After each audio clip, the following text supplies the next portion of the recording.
안녕하십니까, 김성구입니다. 오늘은 반야심경과 양자역학의 강의 가운데 제4부 중에 22번째 강의를 시작했습니다. 내용은 일반 상대성 이론의 기본 가정입니다. 4부 제11강에서 아인슈타인은 중력장에서 다른 힘을 받지 않고 오직 중력에 의해서만 움직이는 물체들은 모두 자유낙하를 한다는 사실로부터 아인슈타인은 천체들이 중력장에서 움직이는 것도 모두 시공간이 휘어졌기 때문에 그렇게 움직이는 것이라고 보았습니다. 이것은 이성적 사유로서는 얻을 수 없는 깨달음이기에 우리가 그 과정을 한번 따라갈 필요가 있습니다. 자, 일반 상대성 이론의 기본 가정은 두 가지가 있는데, 하나는 등가 원리라는 것이고 하나는 공변 원리라는 것입니다. 그러니까 등가 원리는 관성 질량과 중력 질량 같다 이렇게 하고 여러 가지를 표현하는데, 그건 조금 이따가 제가 설명을 드리겠습니다. 뭐가 관성 질량이고 중력 질량인지.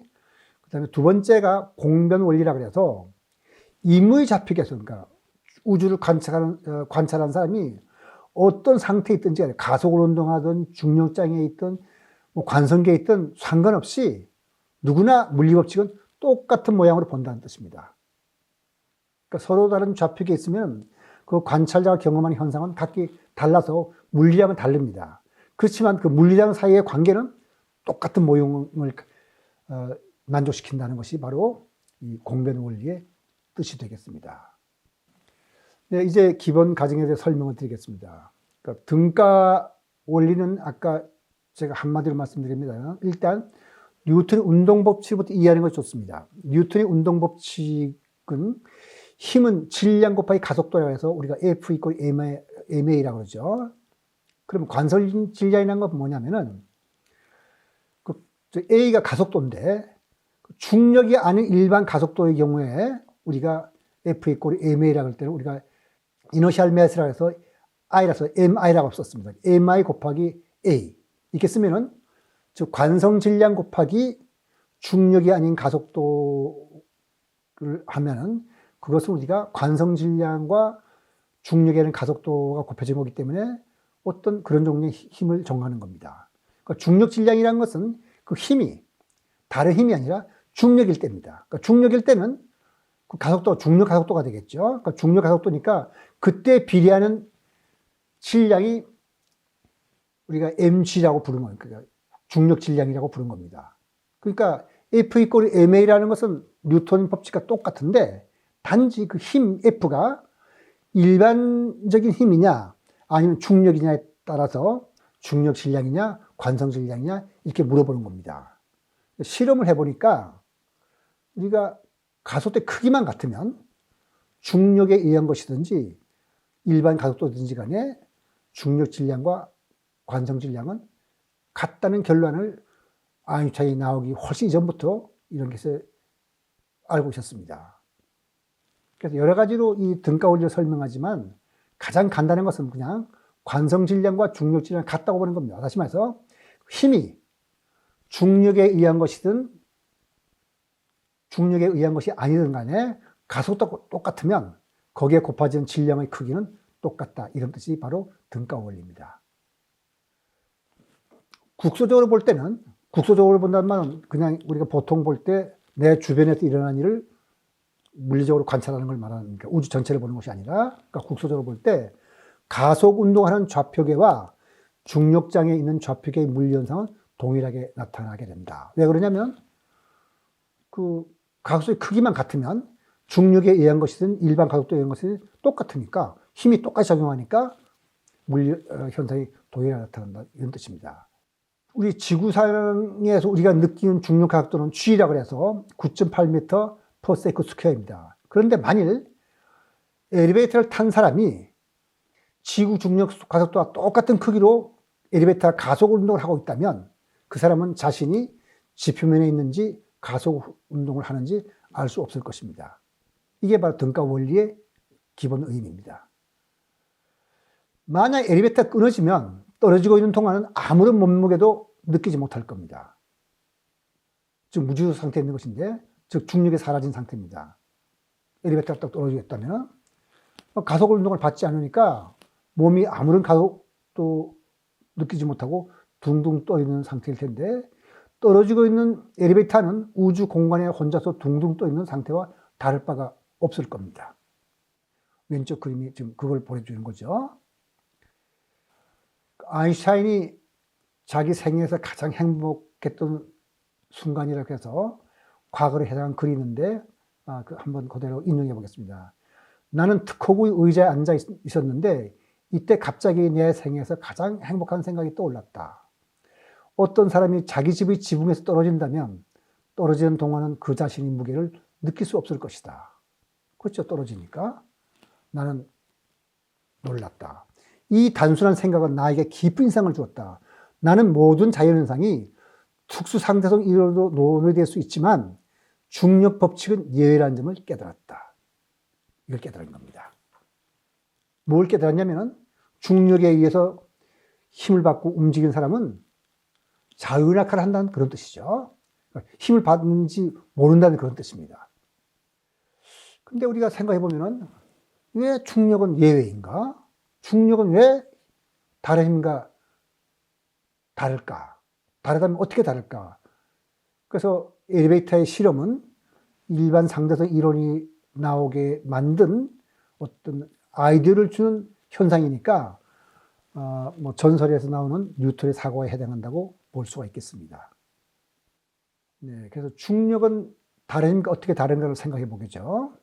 그러니까 중력만 받으면서 운동할 때 자유낙하라는 거죠. 그냥 아무 힘도 안 받고 떨어지니까 중력에 의한 가속 운동을 하지만 힘을 전혀 느끼지 못합니다. 관찰자는 국소적으로 외력이 장애하지 않은 자유공간에 있는 것을 느낀다고 아까 제가 말씀드렸죠. 그런데 중력이 아닌 다른 힘, 예를 버스를 봅시다. 가속 운동을 쭉 하면 승객은 어떻게 하죠? 앞으로 바깥으로 뒤로 밀리죠. 그리고 버스에 매달은 어떤 그 추가 있다면, 그 진자 같은 게 있다면 뒤로 밀릴 겁니다. 그러니까 확실히 중력은 다른 힘과는 다릅니다. 그래서 중력장은 바로 이게 바로 시공간이구나 하는 걸 아인슈타인이 깨달은 겁니다. 그러니까 중력장이라는 게 딴 게 있는 게 아니고 힘을 안 받는데도 불구하고 다른 지구주위를 타원을 그리면서 돌고 지구는 태양주위를 타원을 돕니다. 그건 뭐냐면은 지구는 그냥 자유낙하를 하는데 전체적으로 보니까 그건 타원 운동을 하는 거니까 그거는 시공간이 휘어졌기 때문에 그런 거다. 즉 중력장이 바로 시공간이라는 걸 깨달았다는 겁니다. 자, 그렇다면 어떻게 해서 시공간이 휘어진다고 할 수 있는지 구체적으로 살펴보도록 하겠습니다. 사실 지금 살펴보는 것이 아인슈타인이 이 중력장의 시공간임을 깨달은 것을 뜻하는데, 먼저 한번 가속 운동을 하는 것과 중력 운동을 하는 경우를 비교해 보죠. 이건 아까도 설명드렸습니다만은 지금 그 그림에서 왼쪽에 있는 사람은 지상에 있는 사람입니다. 지구에 있는 사람입니다. 그 사람은 항상 지구 중력 가속도 G를 느껴서 거기 뭐 떨어뜨린 물체는 지구 중력 가속도에서 떨어지는 거죠. 오른쪽은 로켓이 가속 운동을 하는데, 로켓이 가속 운동을 하는데 그 가속도 크기가 지구 중력과 똑같습니다. 그럼 그 사람도 거기서 로켓 안에서 무슨 실험을 해보면은 지구상에서 일어나는 것과 다를 바가 없다는 것이 아까 등가 원리였었죠. 그걸 이 그림이 보여주는 겁니다. 자, 그래서 이것을 한번 우리가 실제로 어떻게 운동이 상태가 보이는지 한번 우리가 생각해 보죠. 자, 우주선이 있는데 이 우주 공간에 정지해 있습니다. 이 사람이 우주선 안에서 공을 탁 던져요. 그러면 어떻게 되는지 한번 보도록 하죠. 어떻게 되나요? 그냥 똑바로 가죠. 우주선 정지해 있으니까. 너무 쉽죠, 그죠? 이건 뭐 아무것도 아니에요. 그러면 이제 다른 걸 보죠. 이 사람 것을 이제 우리가 밖에서 본다고 칩시다.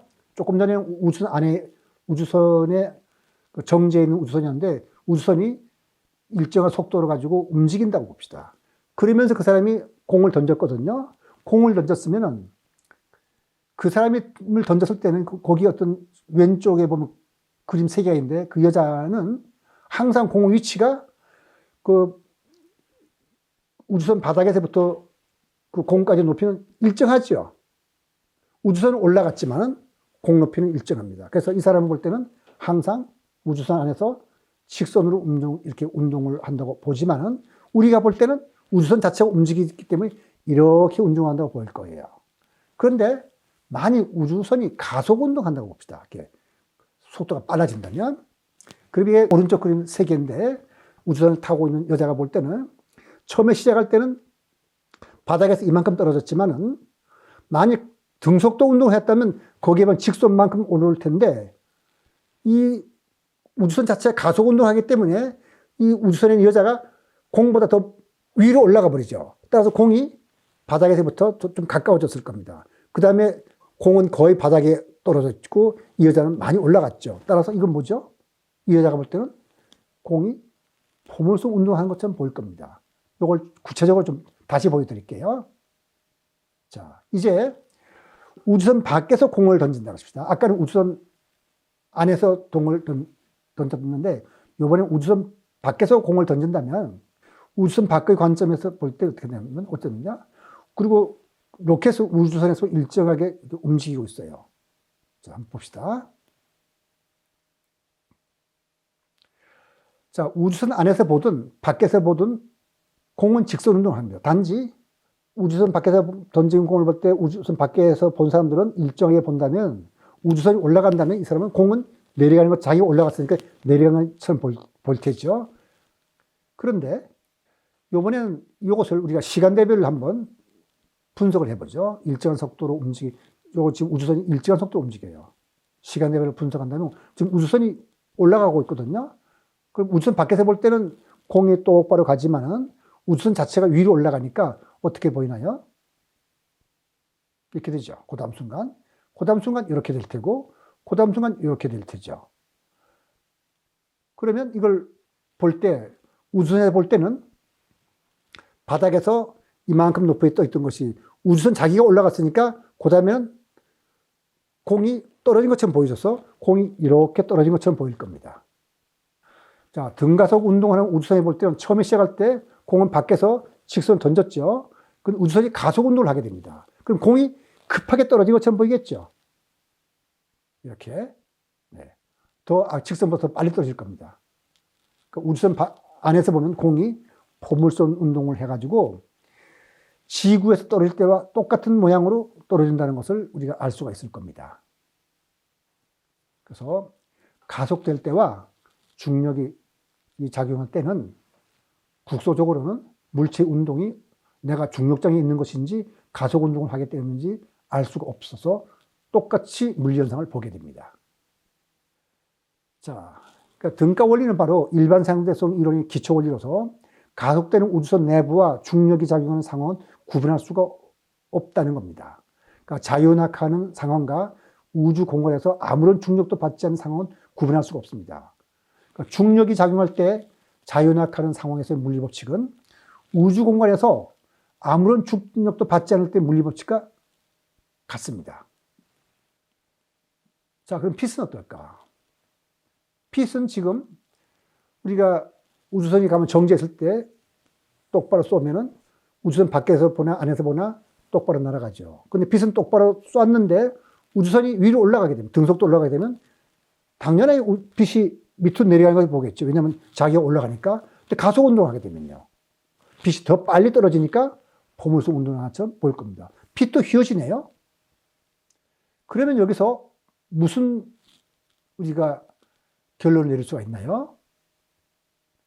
국소적으로 볼 때 가속 운동은 중력이 작용할 때의 운동과 똑같다는 겁니다. 그러니까 가속기에서 볼 때 빛은 휘어집니다. 그렇다면 중력은 빛도 잡아당긴다고 봐야겠죠. 가속 운동할 때 빛이 휘어진다면 중력이 작용할 때도 빛이 휘어져야 될 거 아니에요. 따라서 지구는 근처를 지나는 빛을 잡아당길 겁니다. 근데 중력이 지구는 질량이 작기 때문에 빛을 잡아당기는 것이 효과가 잘 안 보일 겁니다. 그래서 태양처럼 무거운 별 근처에서는 빛이 더 많이 휠 것이라 생각하고 아인슈타인이 그걸 계산을 했습니다. 계산해서 대강 1.75초 정도 휠 거라고 계산했는데 네, 다음 23강에서 실제 관측 결과를 제가 설명을 하겠습니다. 자, 그래서 과속운동하는 관찰자가 보는 물리 현상이라는 상대적인 겁니다. 같은 대상을 놓고도 서로 다른 가속운동을 하는 관찰자는 그 현상을 다르게 볼 겁니다. 즉 관찰자가 보는 현상은 객관자의 실제가 아니라는 뜻입니다. 지상에서 똑같이 로켓을 타고 출발한 관찰을 할지라도 가속도가 큰 로켓 속도가 더 빠르니까 지상에서 한 달이 지났을 때 빠른 로켓은 일주일, 늦은 로켓은 2주일쯤 지난 일이 있기도 됩니다. 이것은 특수 상대성 이론으로도 알 수 있는 일이거든요. 그런데 일반 상대성 이론의 기본 과정인 등가 원리에 의하면 중력장에 있는 관찰자와 가속운동하는 관찰자는 자신이 가속운동을 하고 있는지 중력장에 있는지 구별할 길이 없습니다. 그건 뭘 뜻하겠습니까? 바로 강한 중력장에서는 시간이 천천히 흐른다는 것도 하죠. 왜냐하면 가속운동을 빨리 하게 되면 시간이 속도가 더 훨씬 빨리 테니까 거기서는 시간이 천천히 흐르잖아요. 그러니까 이것은 강한 중력장에서는 시간이 천천히 흐른다는 것을 뜻하죠. 만일 블랙홀처럼 중력이 강한 곳이라면 블랙홀 근처에서 몇 초가 멀리 밖에서 볼 때 100만 년에 해당하는 것도 있을 수 있습니다. 이 점에서 일반 상대성 이론도 특수 상대성 이론처럼 시공간의 상대성을 말합니다. 그러니까 시공간의 상대성을 말한다는 점에서 일반 상대성 이론은 시간과 공간에 대하여 뉴턴이 취한 절대 시공간의 개념과 라이프니츠 관계론적 관점 중 라이프니츠 관계론적 관점을 수용한 것처럼 보입니다. 그런데 다음 강의에서 보겠지만 시공간이 바로 중력장이고 중력장은 고무판처럼 느릴 수도 있고 구부러질 수도 있습니다. 즉 시공간은 실제성을 갖기도 합니다. 달리 설명하자면 시공간의 기하학적 구조를 만드는 것은 물질 분포이기 때문에 사물과 관계없이 독립적으로 존재하는 시공간의 개념은 틀렸고 시간과 공간은 사물이 변화나 관계를 통해서 의미를 갖는 양이지만 사물이 실제인 것처럼 시공간도 실제하는 겁니다. 중력장이 바로 시공간으로서 시공간도 고무판처럼 구부러지기도 하고 펴지기도 하고 다른 것들과 밀고 당기기도 합니다. 그러니까 일반 상대성 이론은 시공간의 실제성에 대하여 관계론적 관점과 실제성 모두를 수용하는 중도의 관점을 취하게 됩니다. 그러니까 시공간과 물질로 이루어진 물리계는 양자역학과 상대성 이론에 의해 모두 공과 중도임을 알 수 있습니다. 즉 과학은 물리계가 색 즉 시공, 공 즉 시생임을 뒷받침한다고 말씀드릴 수 있겠습니다. 그러니까 반야신경은 우리의 마음이나 정신작용도 중도가 옳다고 합니다. 그러니까 나와 다른 생각을 가진 사람이 마음을 이해하고 포용하는 것이 중도의 삶일 것입니다. 다음 제23강에서 일반 상대성 이론이 예측하는 여러 가지 문제를 살펴보도록 하겠습니다. 오늘 강의 여기서 마치도록 하겠습니다.